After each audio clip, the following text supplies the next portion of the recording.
제40장. 여호와께서 또 욥에게 일러 말씀하시되, 트집 잡는 자가 전능자와 다투겠느냐? 하나님을 탓하는 자는 대답할지니라. 욥이 여호와께 대답하여 이르되, 보소서, 나는 비쳐나오니 무엇을 주께 대답하리이까? 손으로 내 입을 가릴 뿐이로소이다.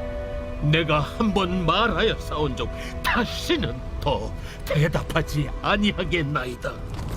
오늘 욥기서 40장 1절부터 5절에 보면요, 하나님이 욥에게 이야기합니다. 트집 잡는 자가 전능자와 다투겠느냐, 이렇게 반문을 하시죠. 그리고 하나님을 탓하는 자는 좀 대답을 좀 해봐라. 욥을 얘기하는데 너는 하나님 탓하는 자다, 이렇게 말하는 거죠. 그러니까 하나님이 하신 모든 질문에 대답할 수 없는 욥이 그제서야 자신의 비천함을 깨닫고 또 손으로 자기 입을 가릴 뿐이다, 이렇게 말을 하죠. 그러면서 더는 대답하지 않겠다고 말하는 욥에 대해서 오늘 본문이 나와 있어요. 자, 오늘 본문을 통해서 우리가 살펴볼 것이 있어요. 그게 바로 뭐냐면, 우리가 하나님 앞에서 자신의 생각이 아무것도 아님을 깨달을 때 비로소 하나님을 만날 때라는 겁니다. 주님을 만나면 우리의 생각보다 더 크신 하나님, 또 그리고 내가 생각하고 있는 것이 다가 아니구나라는 것들을 깨닫게 된다는 거죠. 많은 사람들이 자꾸 논쟁을 하려고 이야기를 합니다. 또 어떤 경우에는요, 논쟁하는 특징이 자기는 맞고 상대방은 틀리다는 이야기를 하려고 하는 것입니다. 제 주변에도요, 성도들이 그런 경우가 있어요. 자기는 맞아요, 상대방이 틀려요. 그래서 첫 번째 질문이 왜 저래요? 아니면 왜 그래요? 이런 질문을 합니다. 다 이유가 있겠죠? 잘 모르니까 그렇게 하는 거고, 또 자기 생각이 맞다고 생각하니까 그런 겁니다. 제가 이렇게 대답을 하면 옆에서 그래요. 정말 그렇게 생각해요? 말도 안 되는 생각인데요. 그런데요, 정말 그렇게 생각하는 분들이 많이 계세요. 심지어는요, 목사님들도 그런 분들도 계세요. 자신은 아주 의인이에요. 자기는 완벽한 것처럼 상대방의 잘못을 막 이야기를 합니다. 그런데 정작 옆에서 이렇게 쳐다보면 더하면 더했지 덜하지 못한 분들이에요. 잘못한 것들이 똑같이 있어요. 저분도 이렇게 따지고 보면 잘못한 것들이 많이 있는 거예요. 그럼 그 부분을 슬쩍 얘기해요. 본인도 그러면서 뭘 그래요? 그러면 반응이 뭐라고 그러냐면, 이거와 그거는 분명히 다릅니다, 이렇게 말해요. 다르긴 뭘 다릅니까? 똑같은 죄 짓는 건 매 한 가지거든요. 올려서 예를 들면 숫자를 올려서 거짓말을 하거나 내려서 거짓말을 하나, 똑같은 거짓말 아니겠어요? 그런데 그것 갖고 이야기를 해요. 내렸다고 욕하는 사람이 있고요, 반대로 올렸다고 욕하는 사람들이 있어요. 제가 보기에는 둘 다 똑같은 사람인데 그래요. 그러니까 사람들은요, 누구나 자기 거는 중요하지 않다고 생각하고 상대방의 잘못만 쳐다보는 그런 경향들이 있는 거죠. 마치 며느리와 사위를 둔 장모님의 생각이 났어요. 며느리를 둔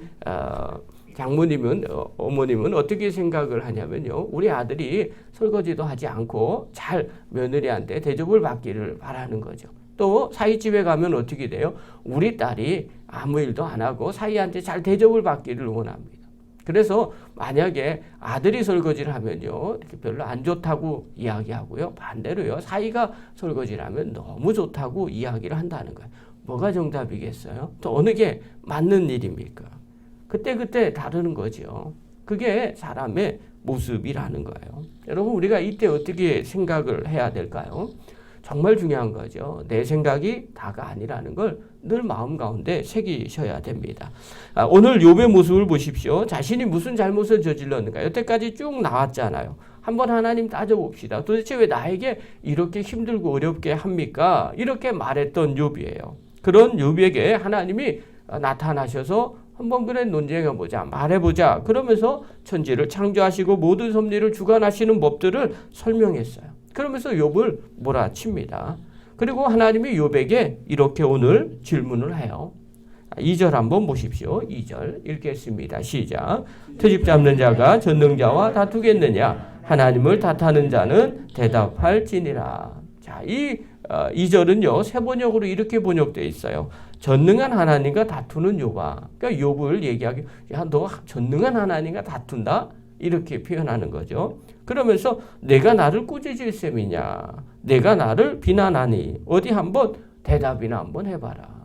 그러니까 세상 말로 표현하죠. 어떻게 하나님을 꾸짖겠어요? 또 어떻게 하나님을 비난하겠어요? 이건 말도 안 되는 일이죠. 그런데 욥이 지금 그렇게 하고 있었다는 거예요. 그래서 하나님이 그렇게 욥에게 이렇게 꾸짖는 거죠. 그러면서 한번 대답 한번 해보라는 거예요.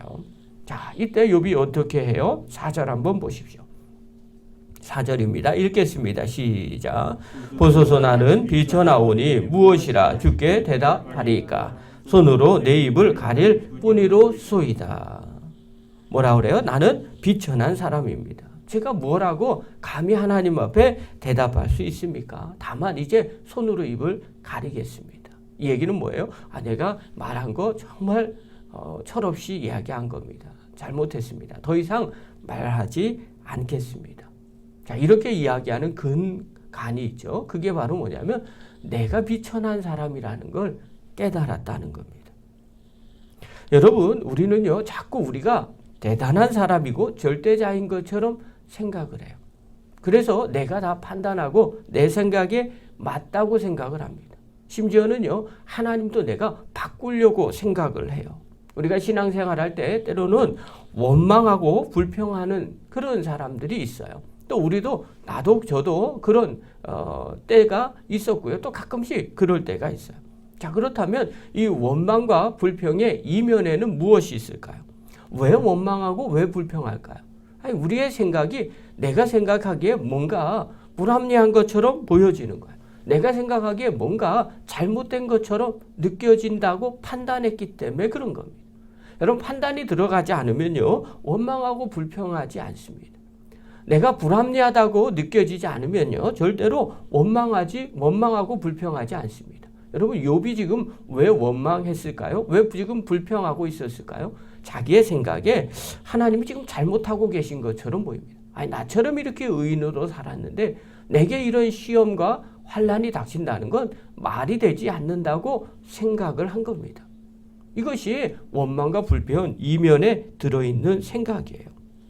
만약에요, 원망과 불평, 내가 그런 생각을 갖고 있지 않으면요, 내 안에 원망과 불평이 생기지 않습니다. 그런데 하나님이 잘못했다고 생각하니까 하나님 앞에 원망하고 불평하고 따지는 거예요. 한번 확인 한번 해봅시다. 한번 논쟁 한번 해봅시다. 이렇게 얘기하는 거죠. 그런데 그 전능하신 하나님께서 오늘 욥에게 나타나셔서 천지를 창조하시고 운행하시는 모든 일들을 질문하십니다. 그때 욥은 더 이상 할 말이 없는 거죠. 그래서 욥이 스스로 얘기해요. 비천해서 내 입을 막아버립니다. 내가 비천한 자입니다. 잘못 말했습니다. 내가 함부로 말했습니다. 전능하신 하나님을 제가 어떻게 함부로 판단하겠습니까? 또 이렇게 된 일들을 내가 어떻게 다 알고 내가 불평하고 원망하겠습니까? 그리고 입을 막아버립니다. 여러분, 중요한 메시지 하나 있어요. 하나님을 만나는 자는요, 또 내가 죄인임을 깨닫는 자는요, 내 입을 막아버립니다. 원망하고 불평하지 않죠. 오히려 하나님의 뜻이 무엇인지를 발견하게 됩니다. 그리고 하나님의 뜻이 무엇인지를 묵상하게 되는 거죠. 여러분, 그런 자가 순종하게 됩니다. 여러분, 주변에서 자꾸 이야기하죠. 믿음이 좋은 사람들은요, 이해가 되지 않아도 순종을 해요. 어떻게 저럴 수 있을까? 그리고 주변 사람들에게 얘기해요. 제발 좀 순종 좀 해라. 순종 좀 해라. 또 저도 마찬가지입니다. 목회자가 성도들이 하나님 앞에, 말씀 앞에 순종하기를 제일 좋아하죠. 대놓고 순종하십시오. 막 강조는 하지 않습니다. 그러나 그렇게 사는 자를 정말 흐뭇하게 바라보죠. 왜냐하면 하나님이 순종하는 자를 좋아하기 때문에 그래요. 그러나 이 순종도요, 사실은 억지로 되는 것이 아닙니다. 이 순종도요, 하나님이 전능하신 분이라는 걸 내가 진짜 알 때, 이건 지식적으로 하는 게 아니에요. 진짜 알 때 함부로 말하지 않고요, 순종하게 됩니다. 내가 잘못 생각하고 있고 하나님의 생각이 맞대는데, 하나님이 오른쪽으로 가려는데 그걸 안 갈 사람이 어디 있겠습니까? 그런데 오른쪽으로 가라고 얘기하는데 나는 자꾸 왼쪽이 맞는 것 같아요. 그런데도 계속 오른쪽 가라고 하니까 불평하고 불순종하게 되는 거죠. 그러나 하나님의 생각이 더 크다는 걸 깨닫게 되면요, 내 생각과 다르더라도 순종하라고 하면 순종하게 됩니다. 사랑하는 성도 여러분, 또 영상을 보는 귀한 성도 여러분, 오늘 나의 모습이 어떤지를 점검해 보시기를 바랍니다. 혹시 욥처럼 불평하고 있지는 않았습니까? 아니면 순종보다는 자꾸 반대 의견을 말하고 싶습니까? 또 주님의 뜻을 알고 있으면서도 그 뜻대로 하지 않고 내 마음대로 하고 싶은 생각이 있습니까? 여러분, 왜 그런 생각이 들까요? 내 생각이 하나님 생각보다 더 크다고 생각하십니까? 만약 그렇다면 오늘 하나님이 욥처럼 이야기를 할 거예요. 비난하는 자야. 우리가 때로는 이해되지 않아도요, 또 하나님을 바꾸려 하는 욥과 같아서는 안 됩니다. 오히려 전능하신 하나님 앞에서 그저 입이 있어도 나는 말을 하지 못하는 비천한 자입니다. 이렇게 고백하고요. 하나님이 원하는 것, 그게 무엇이 됐든 간에 제가 순종하겠습니다. 이렇게 고백하는 자가 돼야 됩니다. 그런 자를 하나님은 귀하게 여기시고요. 축복하십니다. 저와 여러분 그렇게 주님 앞에 순종하는 믿음의 거룩한 종들 되기를 간절히 축원합니다. 기도하겠습니다.